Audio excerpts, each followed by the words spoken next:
pienso cómo podría llegar a suceder si nosotros pasáramos por una situación similar a la que los primitivos hebreos o israelitas experimentaron cuando fueron sacados de su tierra de forma arbitraria, violenta, catastrófica realmente. Fueron expulsados y llevados cautivos a otras tierras y allí fueron vulnerados en sus derechos religiosos, utilizando un lenguaje contemporáneo, donde no se les permitía celebrar el culto con toda la libertad como lo hacemos nosotros hoy en día. En esta condición de exilio, el salmista en el número 42, alguien que pertenecía a la familia de Coré, dedicados a los cantos litúrgicos, dice: como el ciervo brama por las corrientes de las aguas, así clama por ti, oh Dios, el alma mía. Es un texto que ya le pone a uno nivel, porque siendo realistas, la persona que escribe esto es un hermano en la fe. Es decir, él tiene la misma fe que nosotros también. ¿Qué significa? Que si él clama, tendríamos nosotros que estar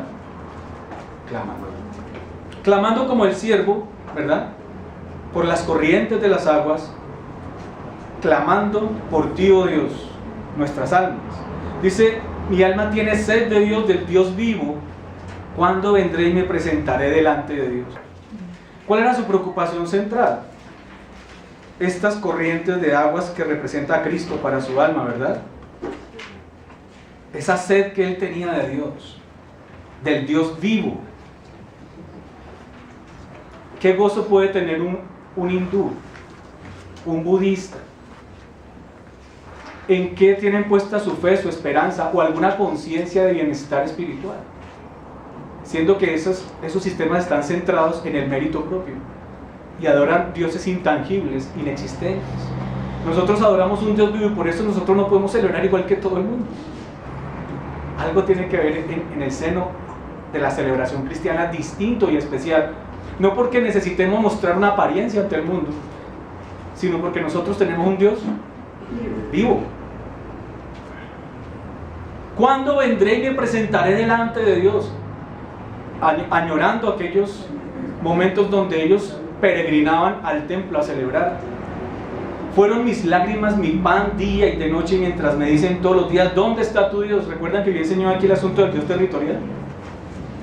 Israel estaba humillado bajo el dominio de un imperio extranjero y por lo tanto eso significaba, en el lenguaje político de aquellos días, que el Dios de ellos también estaba derrotado dentro de las nociones pues sociopolíticas de aquellos días. Pero dice: me acuerdo de estas cosas. Hagan de cuenta que ustedes no vienen a la iglesia hace mucho tiempo porque están secuestrados en un lugar donde no les permiten adorar, y se acuerdan de los días que venían ahí, y se acuerdan de los días que teníamos almuerzos de compañerismo, y se acuerdan de esos himnos que cantábamos juntos aquí, esos himnos que cantábamos donde el hermano Rafa y la hermana. Me acuerdo de estas cosas y derramo mi alma dentro de mí, de cómo yo fui con la multitud y la conduje hasta la casa de Dios, entre voces de alegría y de alabanza del pueblo en fiesta.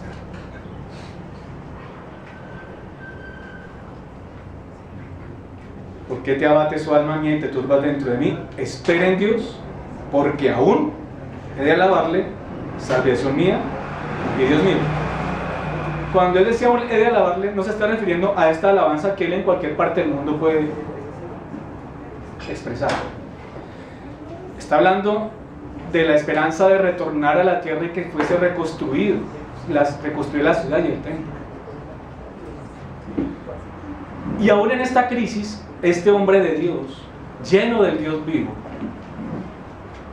encuentra que el fuego que lo mantiene es la noción de estar compenetrado con el reino de Dios, de saber que su Dios es Dios, aunque dentro del concepto sociopolítico digan que Dios está derrotado. Cualquier creyente sabe, por la experiencia que le da el Espíritu Santo de ser un creyente, que tiene un Dios vivo y triunfante. Ya no les perturbaba si de pronto vivía en una casa humilde, ya no les preocupaba qué iban a decir los vecinos de ellos si no tenían carro.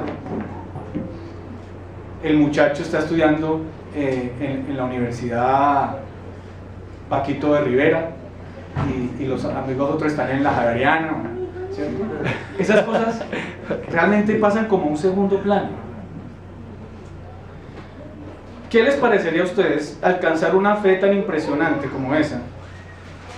Hasta incluso, no solamente invertir su dinero en las cosas del reino, invertir su tiempo en las cosas del reino, invertir todo su esfuerzo y su vida en las cosas del reino, e incluso las oraciones.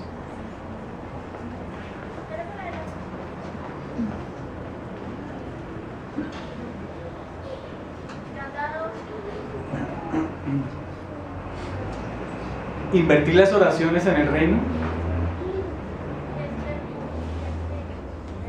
Porque yo ofrendo o diezmo, listo. Yo destino bastante tiempo en mi semana a venir a la iglesia, listo.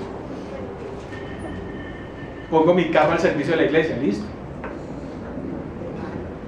Pero mis oraciones, o sea, ya ni siquiera las oraciones son para mí. Pues este es el reto que nos pone Jesús aquí en este texto de Mateo 7. Para personas que braman de una manera ardiente por Dios. Y Cristo quiere ponernos ese nivel y llevarnos a un nivel tan alto de compenetración con el reino y desprendimiento de este mundo, que aún seamos capaces de desprendernos de nuestras oraciones, para que esas oraciones se utilicen para pedir por cosas del reino. Ahora, no que esté mal pedir por cosas para mí, me estoy refiriendo a una cosmovisión cristiana. Yo antes quería viajar por el mundo, pero conocí de Cristo y ahora necesito estar en un lugar especial. Señor, dame un lugar especial para congregarme. O si estoy trabajando como un vendedor muy exitoso que me mandan a muchos países del mundo y he conocido de Cristo y no me puedo congregar estoy en todas las iglesias del mundo pero no estoy en ninguna a la vez, digo, Señor, yo quiero ser miembro de una iglesia local, dame un trabajo diferente. ¿Sí ven qué es entregar las oraciones al reino?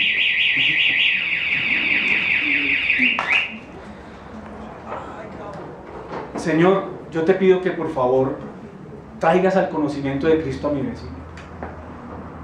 Se le olvida a veces hasta de orar por él mismo, incluso a veces hasta de orar por sus propios familiares, por las metas que alguna vez tanto abrazó, como que ya no se constituyeron en un elemento que le perturbe demasiado. Y todas sus oraciones son un espacio que no desaprovecha para decir, Señor, necesito que toda mi vida esté formateada en el asunto del reino de Dios y que tú me permitas ver la vida a través de la lente del reino, de la enseñanza de Cristo, de los intereses de Cristo. Tan chévere Pablo, tan chévere Pedro, tan chévere Juan, Mateo, Marcos, Lucas, todos ellos no tenían nada más de qué hablar, no. ¿Y tenían unas vidas propias? Sí.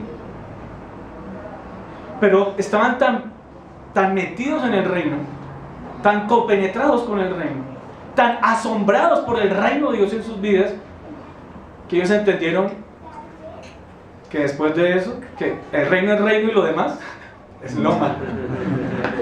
El reino es reino y lo demás es loma. Aquí ya no hay nada que hacer, esto borró todo. Un cristiano que clama por Dios como el siervo brama por las aguas, tiene que pensar así, no puede pensar de otra manera. Y esa pasión lo mueve a asumir una vida cristiana dentro de un modelo bíblico, no porque le toque, no por el que dirán,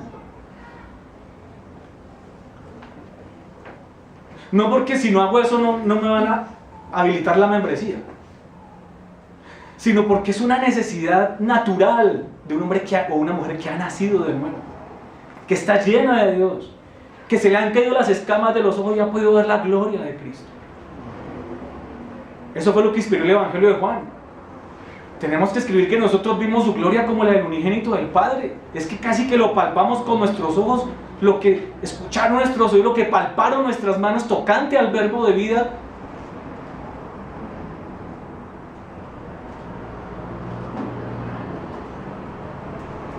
Y entonces, como dice el himno que cantábamos hace un rato, 383, dice: si fui motivo de dolor, oh Cristo, si por mi causa el débil tropezó. ¿Esa es una oración que está invertida en el reino? Sí. ¿Saben por qué? Porque ahí no dice, Señor, que no me vayan a poner en disciplina. Dice, perdón te ruego, mi Señor y Dios. Y si el débil tropezó, te pido, Señor, que lo restaures. Esa es una oración invertida en el reino. Dice, si vana fui y fútil mi palabra ha sido, si al que sufría en su dolor de Jesús, si solo agrado mío he buscado, perdóname, te ruego, mi Señor. ¿Eso es una oración invertida en el reino? Es una persona que está atravesada por los valores del reino de Dios. Es una persona que está atravesada por la ética sublime de Cristo. Si por la vida quise andar sin penas, tranquilo, libre y sin luchar por ti, cuando anhelabas verme en la lucha, perdón te ruego, mi Señor. Escucha, oh Dios, mi confesión humilde. Esa es una oración invertida. Es una persona que ya dio todo hasta las oraciones. No ora para salvar su pellejo. Ora para que prevalezca la voluntad de Dios. La voluntad revelada a través de Cristo Jesús. Desde lo más mínimo hasta lo más complejo. Por eso Jesús dijo, yo no he venido a abrogar, sino a... Y en el Sermón del Monte, el Señor nos ha venido instalando ese software. Porque en el 7:11 viene la clase, ¿no? Están en clase, después de 7 semanas de estudio, capítulo 7. Y entonces el Señor dice, pues si vosotros siendo malos sabéis dar buenas dádivas a vuestros hijos, ¿cuánto más vuestro Padre que está en los cielos dará buenas cosas a los que le pidan? Y se queda un estudiante pensando, buenas cosas, buenas cosas. Una bicicletica, carreras. Maestro, ¿cómo qué serían buenas cosas? Entonces le dice, pero ¿tú eres nuevo en clase? Dice, no, señor, ¿por qué? Porque en las 7 semanas anteriores yo dije que eran las buenas cosas. Ups. Qué pena, maestro, ¿me recuerdas, por favor? Ay, ¿hasta cuándo voy a estar con ustedes? Dice, tardos para entender. No están concentrados, no están pilas en la clase. ¿Te acuerdas por allá, en el capítulo 5, en la semana 5?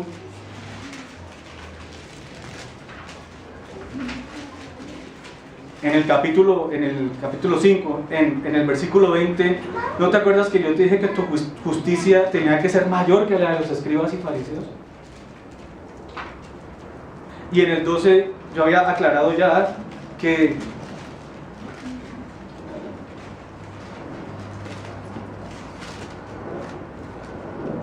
ustedes van a tener un galardón grande en los cielos. O sea, ustedes tienen que tener un cambio de mentalidad para que ahora ustedes vivan conforme a la justicia del reino y anhelen recompensas celestiales. Y apliquen todo lo que yo les estoy enseñando, porque esta doctrina que les estoy enseñando no solamente los ayuda a morir a sí mismos, sino que los convierte en sacramento del reino en la tierra. Acuérdate cuando yo hablé de la sana convivencia en la iglesia, por ahí en 5:22, cuando te dije, o les dije, no ofendan a su hermano y si ha sido así, reconcíliense. O cuando les dije, tienen que lograr la victoria contra la lujuria y la dependencia afectiva. Por allá en 5:28, cuando les decía, no acechen sexualmente a nadie.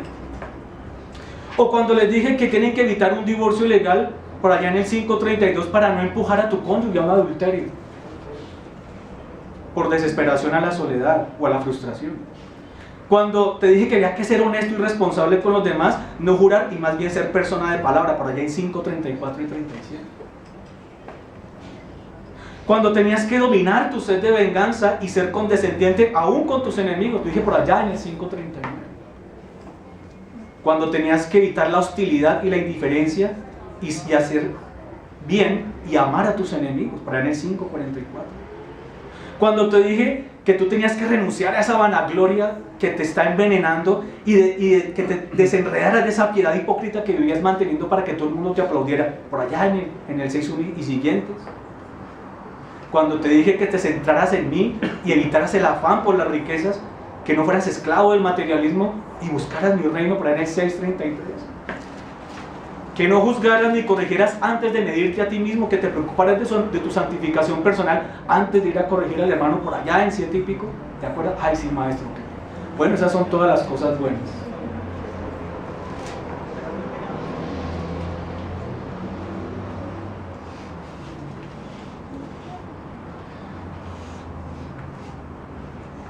¿Cuánto más vuestro Padre que está en los cielos dará buenas cosas a los que le pidan?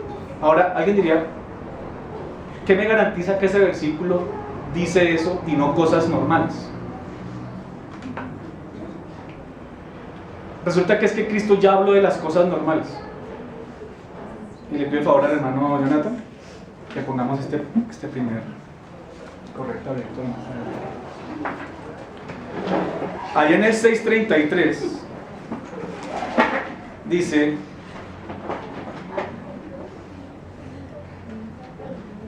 en el 6:32, que los gentiles buscan ¿cuáles cosas? Todas estas. Es decir, ahí las cosas están acompañadas de un adjetivo de cantidad. Un adjetivo de cantidad. Basta un ejercicio de observación.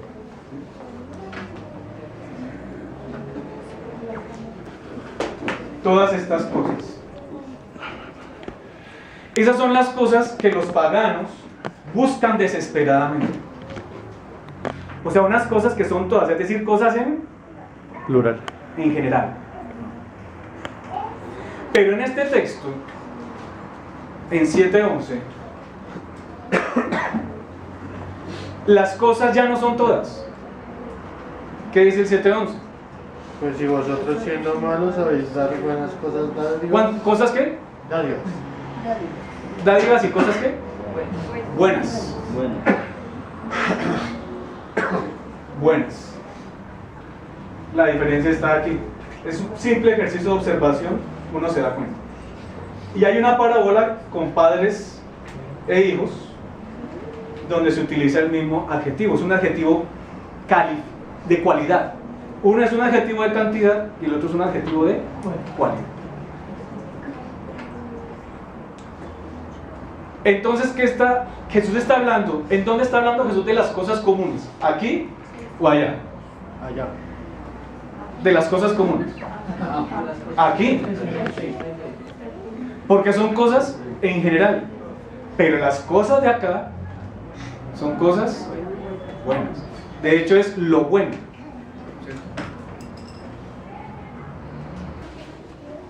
¿Saben por qué vino Cristo al mundo? Porque tenía una perspectiva de reino. ¿Por qué siendo Dios se hizo hombre? Porque tiene una perspectiva. Digo, yo no vine a hacer mi voluntad, sino la voluntad del que me dio. Eso es tener perspectiva de reino. ¿Saben por qué fue una cruz? Porque tenía perspectiva de reino. ¿Y sabe por qué a veces nosotros nos quedamos durmiendo en la casa?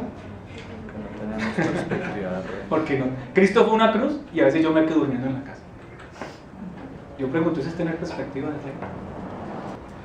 Porque yo espero que si nosotros alcanzamos a madurar este nivel que Cristo nos está poniendo acá,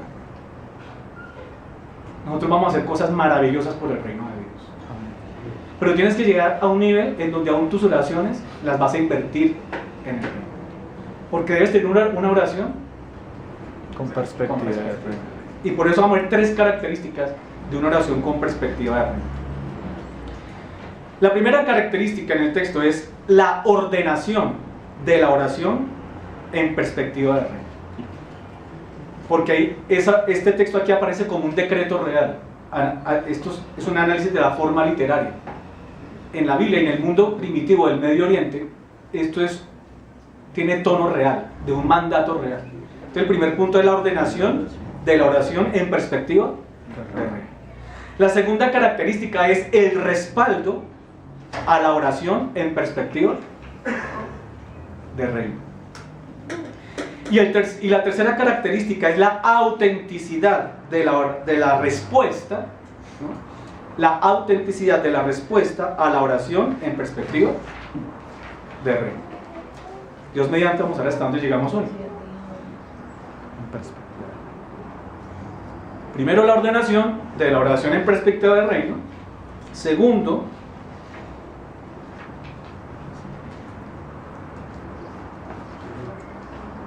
el respaldo a la oración en perspectiva de reino. Y tercero, la autenticidad de la respuesta a la oración con perspectiva de reino.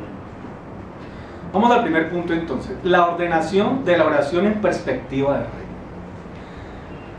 Lo primero que vamos a encontrar acá es uno de los más hermosos alicientes para consagrar la vida a Dios. Y para de verdad tomar maletas y pensar en un viaje sin regreso para irse con Cristo, de misionero con Cristo. Es que los cristianos todos somos misioneros, pero el misionero es una persona que se va de misión. Por un lado, le implica un desprendimiento y cambiar un formato de vida por completo. Ahora invertir sus oraciones en perspectiva de reino. Ustedes analicen las oraciones de Pablo. Señor, yo te pido por mi abuelita, que esa pobre es que no le ha llegado el cheque de la pensión. Ay, Señor, no, y la estufa que se dañó, y la verdad es que no tengo cómo calentar la agua y ponerla. Uno nunca ve una oración de Pablo ni de ningún hombre de Dios. Todas las oraciones de los hombres de la Biblia y las mujeres son en perspectiva de reino. Doy gracias a Dios por ustedes en mis oraciones, dice Pablo. ¿Una oración? Ahora, pero pastor, ¿acaso es que es pecado pensar en el recibo de la luz? No, lo que pasa es que Jesús ya nos pegó una zarandeada terrible cuando nos dijo, no se afanen por eso. Cuando nos habló de las cosas ¿se acuerdan? Por eso ese no es el tema de este tema. Él ya nos pegó la jalada de oreja sobre eso. El alimento, el vestido, ¿se acuerdan? Tranquilos, no ven los animales. Tranquilos, no ven los lirios. Tranquilos, no ven las aves.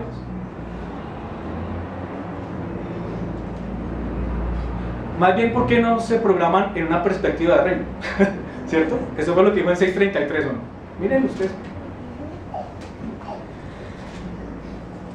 Nos encontramos aquí ante un elemento motivador y alentador para convertirse en un misionero cristiano, es decir, en un verdadero creyente según Mateo. Para Mateo los discípulos son misioneros, no hay otra forma de ser discípulo en Mateo. ¿Por qué? Porque nos encontramos ante una disposición real. Porque a veces uno se acerca en oración a Dios como con un cierto nudo en la garganta a veces. Sea porque estoy deprimido, o sea porque estoy luchando con un pecado, o sea porque estoy triste, o sea porque estoy pasando una tribulación, o porque estoy sin trabajo. Hay muchas cosas que le convierten a uno en un obstáculo para orar con dificultad. Pero aquí Dios está ordenando la oración en el sentido de que estemos obligados a hacer una oración so pena de maldición o de no bendecir materialmente, sino en el sentido de que le dice a su pueblo, miren, si ustedes oran, sepan que la oración no es de ustedes, es mía. Yo ordeno el sistema de orar, lo ordeno, o sea, lo establezco, lo decreto. Pedid, buscad y llamad. Son 3 imperativos, es decir, 3 órdenes. ¿Qué está haciendo él con ese decreto? El rey nos está concediendo a nosotros, porque Mateo trabaja bajo la perspectiva del formato de la realeza, para hablar de Dios y de Cristo. Es como si viniera, por ejemplo, en pequeño, Juan Manuel Santos y les dijera, vayan al Palacio de Nariño. O sea, van a pedir, van a buscar y van a llamar. Él mismo lo está diciendo, como quien dice, está poniendo a disposición de su pueblo el Palacio de Nariño. Eso es lo que está haciendo Dios acá. Está poniendo a disposición de nosotros la posibilidad de ir a donde un rey. ¿Cuántos de nosotros visitaremos alguna vez a un rey en España, por ejemplo? Y si fuéramos a España, ¿quién nos va a dejar entrar ahí? Aquí Dios está diciendo, quiero ser condescendiente y decreto que ustedes van a venir acá. El verbo llamar está referido siempre en la Biblia a abrir puertas.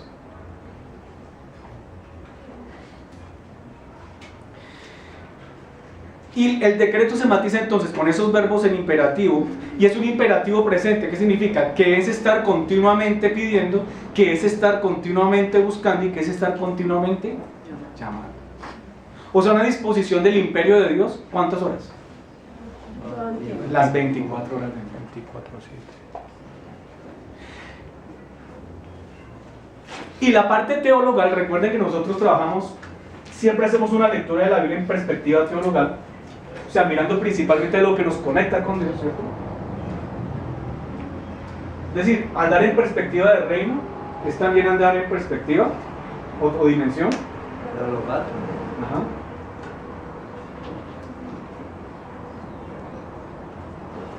Porque todo lo que está en la Biblia expresado, sí está dirigido al hombre, pero en orden al Creador. ¿Correcto? Está expresado en que resulta que esos verbos en la tradición judía tienen una dimensión religiosa. De esos verbos está plagado el Antiguo Testamento, los Salmos.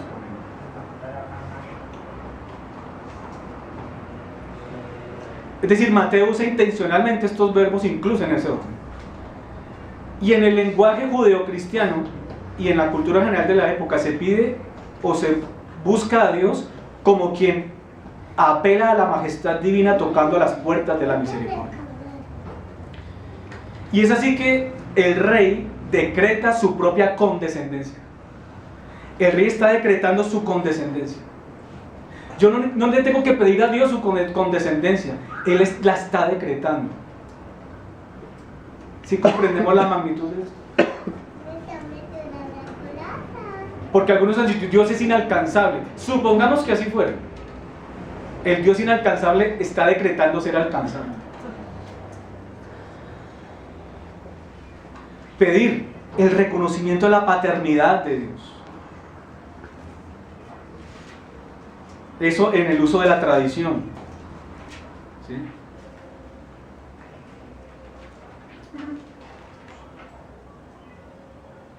Porque ¿qué nación grande hay que tenga dioses tan cercanos a ellos como lo está Jehová nuestro Dios en todo cuanto le pedimos?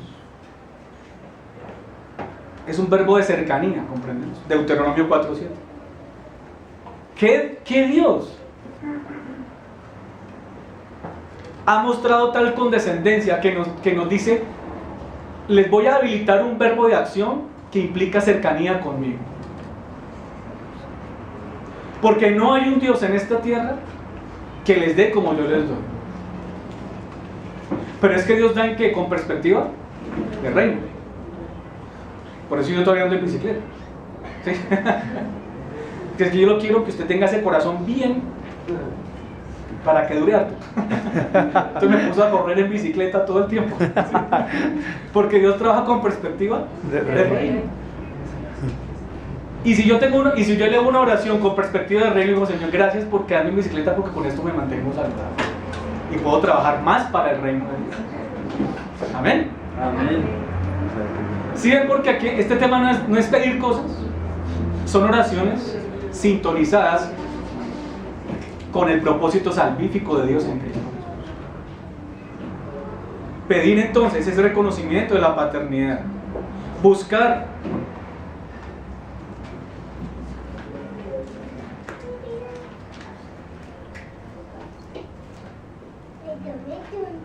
es el anhelo de encontrar. Buscar es el anhelo de encontrar, ¿o no? ¿Ustedes han buscado desesperadamente algo? Eso es buscar, el anhelo de encontrar. Como dice el proverbista en el capítulo 2, versículo 1 al 5. Los proverbios de Salomón, hijo de David, rey de Israel. ¡Ay, otra vez el mismo tema! ¿No? Dice, para entender sabiduría y doctrina, para conocer razones prudentes, etc. Y allí en el capítulo 2, dice del 1 al 5, hijo mío, si recibieres mis palabras y mis mandamientos guardares dentro de ti,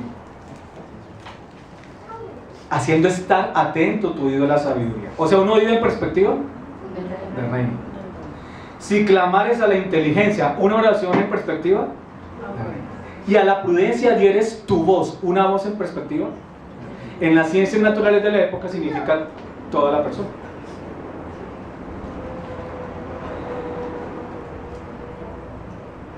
Si como a plata la buscares y la escudriñares como a tesoros, entonces entenderás el temor de Jehová. Entonces miren que esto tiene que cambiarle la vida a cualquier persona. Este modelo de oraciones es una propuesta de espiritualidad para la iglesia de Cristo. Esto no se trata de orar. Es que la persona quede totalmente orientada de cara al cielo a través de la mediación de Jesucristo. Y hallarás el conocimiento de Dios, porque Jehová da la sabiduría. ¿Qué da Jehová? La sabiduría. Porque Jehová da la sabiduría y de su boca viene el conocimiento de la inteligencia. Él provee de sana sabiduría a los rectos, es escudo a los que caminan. Yo para que quiera una bicicleta de 30 millones de pesos. Llamar. Subordinación a la autoridad. Cuando uno no reconoce ninguna autoridad, uno entra como Pedro por su casa, ¿o no? Y no es ofensivo que alguien llegue a la casa de alguien y entra como Pedro por su casa y coge las cosas. No acaba de llegar y ya está cogiendo las cosas.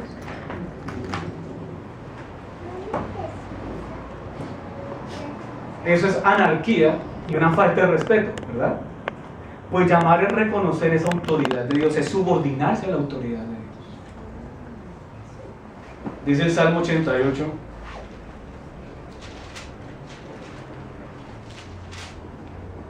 Versículo 2. Oh Jehová, Dios de mi salvación, día y noche clamo delante de ti, llegue mi oración a tu presencia.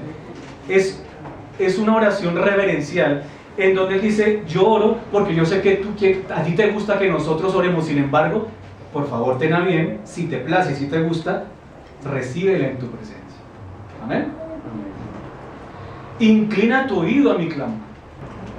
Salmo 88, 1 al 2, en el versículo 9. Mis ojos se enfermaron a causa de mi aflicción. Te he llamado, oh Jehová, cada día he extendido a ti mis manos. Ahora, esta oración está orientada a pedir algo material, sí. Pero está en perspectiva del reino, ¿por qué?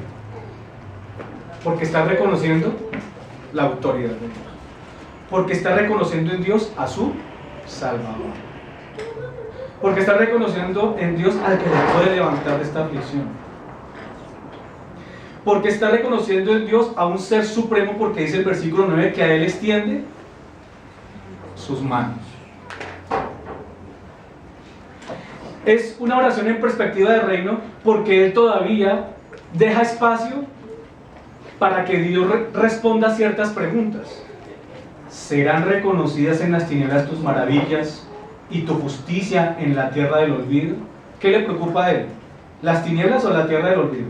¿O le preocupan las maravillas y la justicia? ¿Es una oración en perspectiva? Siente celo por las cosas de Dios. ¿Qué va a pasar con tu justicia? ¿Será que la van a seguir manoseando de esta forma? Mas yo a ti he clamado, Jehová, y de mañana mi oración se presentará delante de ti. ¿Por qué, oh Jehová, desechas mi alma? Está llamando, llamando, llamando. reconociendo esta autoridad. Salomón estaba conectado con los valores e intereses del reino porque él, siendo ya rey y siendo muy joven, dijo que era inexperto. Dijo: Señor, dame sabiduría para juzgar al pueblo y discernir entre lo bueno y lo malo. Salomón dijo: uy, me la eché, jovencitico ya con esta pensión de por vida. Lo primero que le preocupó fue el reino de Dios. ¡Qué responsabilidad! Jonathan hace un rato mencionaba, pues, en la providencia de Dios. Creo que la iglesia puede celebrar que a partir de este mes, por primera vez en su historia, esta iglesia tiene un pastor pago a tiempo completo. Pero qué responsabilidad implica eso para mí, ¿sí? Digo: Señor, dame sabiduría para poder hacerlo bien, porque esto es un reto grande, ¿verdad? Dame sabiduría para poder discernir entre lo bueno y lo malo. ¿Y sabe qué dice? Texto en primera carta, en primer libro de Reyes, capítulo 3. Primer libro de Reyes, capítulo 3, 10 al 13. Dice que agradó delante del Señor que Salomón pidiera eso. Qué chévere lo que me está pidiendo este muchacho. Si fueran todos. Y se lo concedió. Dice el texto: pedid y se os dará. Porque todo aquel que pide, Recibe. las cosas buenas. Elías oró por el triunfo de la gloria de Dios sobre Baal. Él dijo: uy, aquí voy a descrestar a todos estos profetas de Baal, a ver si van a saber quién soy yo. No, él estaba preocupado por la gloria de Dios. O sea, un hombre que estaba en perspectiva del reino, interesado en que el pueblo conociera que Jehová era el único y verdadero Dios y que solo él podía volver el corazón de ellos. Oró para que en su poder él desplegara toda su gloria sobre el holocausto, y el Señor lo respaldó. Porque el interés de Elías era un interés de reino. ¿Qué creen ustedes? ¿Que a Elías le faltó alguna vez un plato de comida? Uno no sabe. Puede que sí, pero no encontramos ahí que él se tuvo que tomar un Advil porque no tenía con qué comer. ¿Sí? Daniel oró en un gesto de arrepentimiento. Demostró sentido de pertenencia e identidad con el Señor cuando él, en ese gesto de conciencia de pecado y de arrepentimiento, pide aún por el pueblo: Señor, perdónanos y aparta tu ira de entre nosotros. Jesús, todas las oraciones de Jesús amaba a Lázaro. Cuando Jesús oró antes del milagro, él estaba pensando en Lázaro. ¿Saben qué estaba pensando? Dice: mire, aquí hay mucha gente que está viendo esto. Para la gloria. Y es más, él dejó que se muriera Lázaro. Igualitas a las oraciones carismáticas. Declaro en el nombre de Jesús que se sana. Ellos no ven un Jesús que dejó morir un amigo. ¿Por qué? Porque esa muerte era para la gloria. Porque tiene una mentalidad Con en perspectiva. A muchas cosas.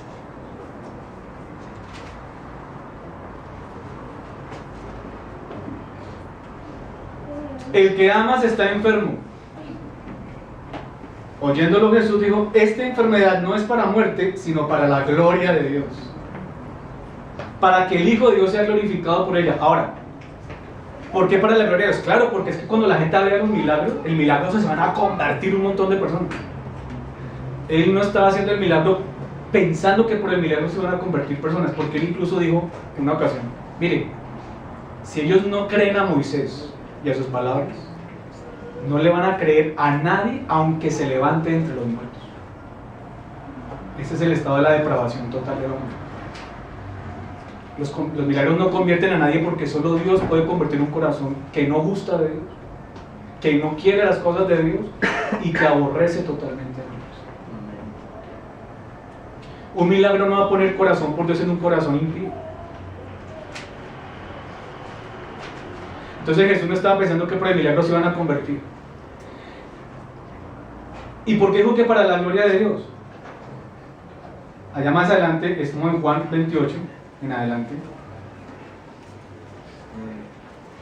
Bueno, en Juan 11:4, él recibe la noticia de que él está enfermo. Luego se queda 2 días más, no sale corriendo a atenderlo, sino que él se queda, y es quedándose que él muere y recibe la noticia. Para él en el versículo 11, él dice: nuestro amigo Lázaro duerme, mas voy para despertar.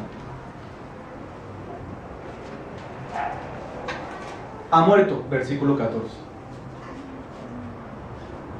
Y entonces llega Marta, versículo 20, y reprende al Señor. Si hubiera estado aquí, mi hermano no hubiera muerto. ¿Acaso, dónde te congregas tú?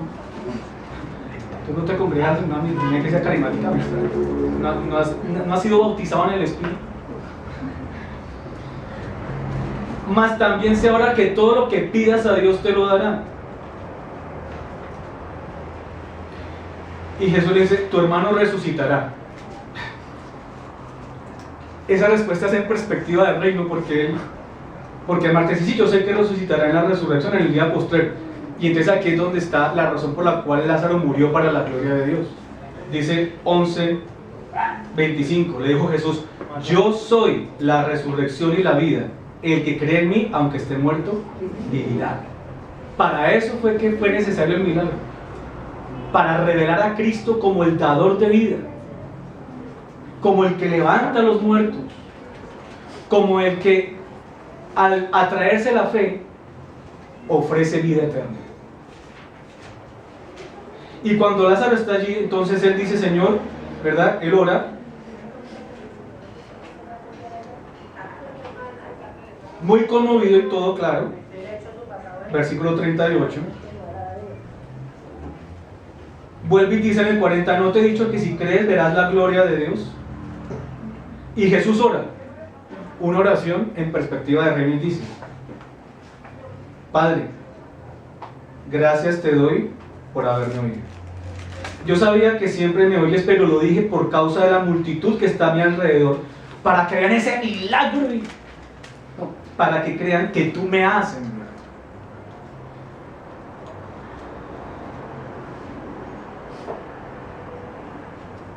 En Juan 17, en Getsemaní, el momento más trágico del padecimiento de Cristo previo a su crucifixión, y aún pisó la línea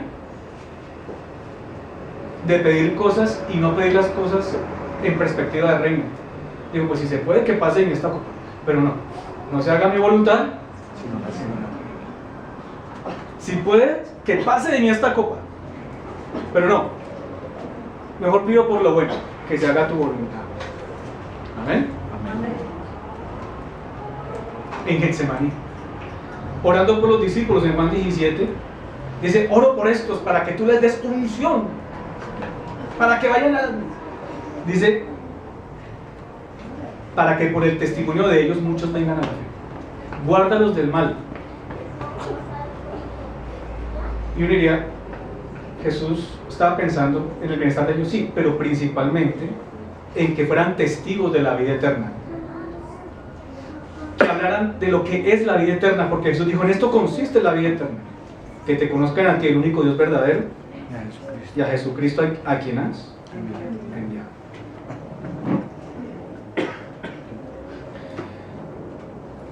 Amados hermanos, yo les invito a que oremos así.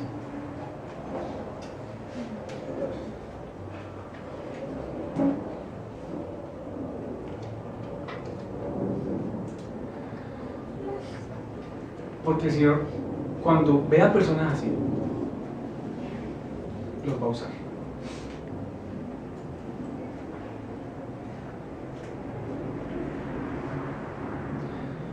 Es posible que uno pase por momentos difíciles y llegue y caiga en la queja.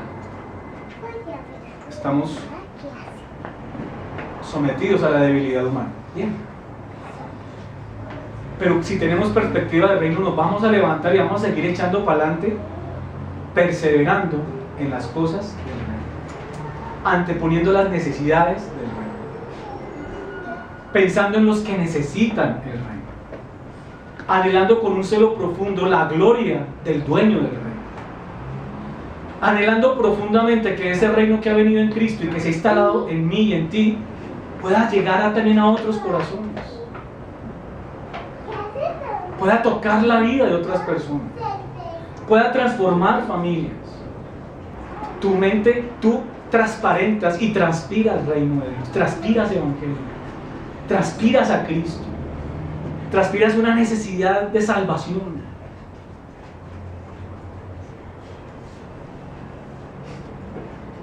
Moisés era torpe para hablar, pero fue un hombre impregnado del reino, y miren lo que hizo, y trató de sacar el cuerpo, ¿no? Pero Dios lo sintonizó en perspectiva del reino y fue el hombre que fue. Y yo he visto cómo algunos acá y algunas,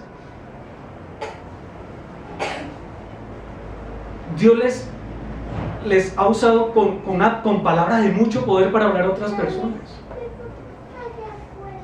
Eso es una evidencia de que esas personas están impregnadas del reino. Y Dios ordenó esa oración. La ordenó, la posibilitó.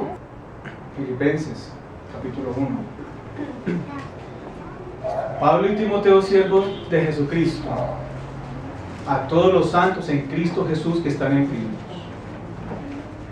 con los obispos y diáconos, gracia y paz a vosotros, de Dios nuestro Padre y del Señor Jesucristo. Doy gracias a Dios porque me conserva la vida. Bueno, sí, nosotros debemos dar gracias a Dios porque nos conserva la vida. Pero yo doy gracias a Dios siempre que me acuerdo de ustedes en mis oraciones.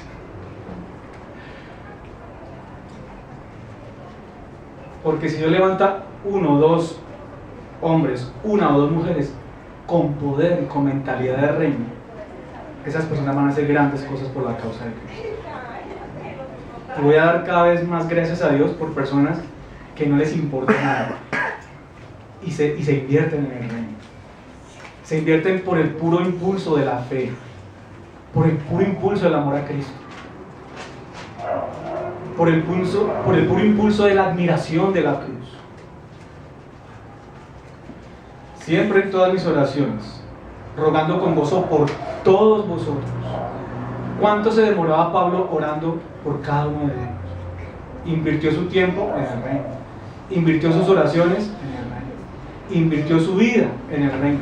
Todo lo tuvo por basura por el reino. Dejó el trabajo más conveniente que había en su época, del cual podía derivar gloria, fama, dinero. La plata que hacía un principal de la sinagoga era impresionante. Y Pablo tuvo eso. Y ahora entiendo por qué Pablo da tantas gracias por los creyentes. Porque cada creyente es un milagro de Dios. Y dice, y creyentes que logran formar una iglesia basada en el Evangelio. ¿Sí? Sufre dolores de parto para que uno madure la fe. Qué impresión tan grande tuvo que haber tenido Pablo al ver una iglesia completa madura en la fe. Siempre en todas mis oraciones rogando con gozo por todos vosotros, por vuestra comunión en el Evangelio desde el primer día hasta ahora, estando persuadido de esto, que el que comenzó en vosotros la buena obra la perfeccionará hasta el día de Jesús.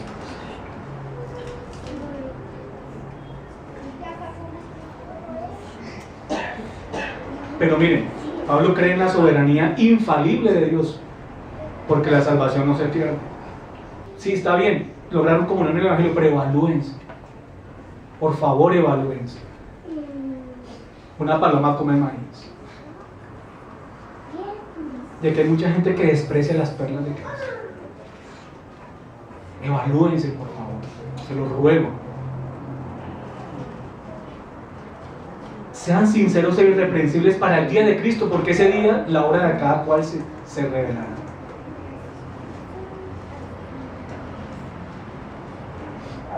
Jóvenes, el asunto de su salvación se tiene que definir hoy. No creas que porque te sobran los días, la belleza, el poder, la fuerza, tienes todo ganado. Si tú mueres, te condenarás si mueres sin Cristo. Si tú no desarrollas gusto por las perlas de Cristo, si tú no, por la gracia de Dios, no eres llevado a invertir una vida en perspectiva del reino, te perderás. Aunque vengas todos los días, todos los domingos a una iglesia. Sean sinceros y irreprensibles para que cuando venga el gran pastor y obispo de vuestras almas, a él no lo podrán engañar porque él sabe quién es y quién no es. Llenos de fruto de justicia que son por medio de Jesucristo para gloria y alabanza de Dios. No es para que digan, mire, yo puedo presentarle a mi pastor la planilla, convertí 10. En mi campaña evangelística hicieron declaración de fe 100. No. La preocupación de Pablo es la gloria de Dios, es la alabanza de Dios. Incluso la salvación del alma es un aspecto secundario en relación al más grande propósito de un cristiano y de un ministro del evangelio. Porque el primer objetivo de todo ministro, como lo debe ser de todo creyente, es vivir y hacer todo para la gloria, no para la gloria tuya ni la de nadie. Es bonito ver vidas transformadas, familias restauradas, pero es mucho más sublime y especial ver que en eso ha sido Dios glorificado y que por eso Dios es alabado,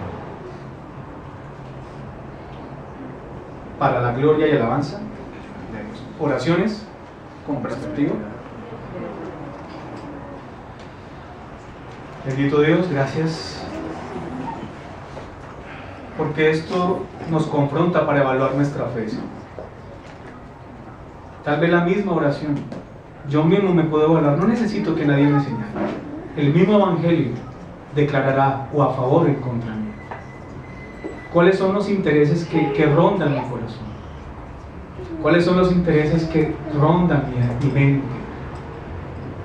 ¿Cuáles son mis prioridades? ¿Cuáles son mis preocupaciones? ¿En qué me estoy invirtiendo? De cuerpo, de mente. ¿Cuál es mi más grande anhelo, mi más grande meta, Señor? Porque no puede ser que después de que tú nos muestras la gloria del unigénito del Padre, lleno de gracia y verdad, yo siga como los gentiles buscando las cosas comunes, Señor.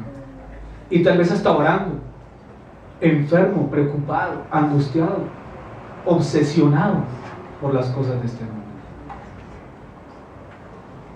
Padre, trae conversión, te lo pido. Y que en esta humilde iglesia, Señor, tú te muevas con poder, no levantando paralíticos, sino muertos espirituales, Señor. Para que sean trasladados de las tinieblas a tu luz, de muerte a vida, al reino de tu amor.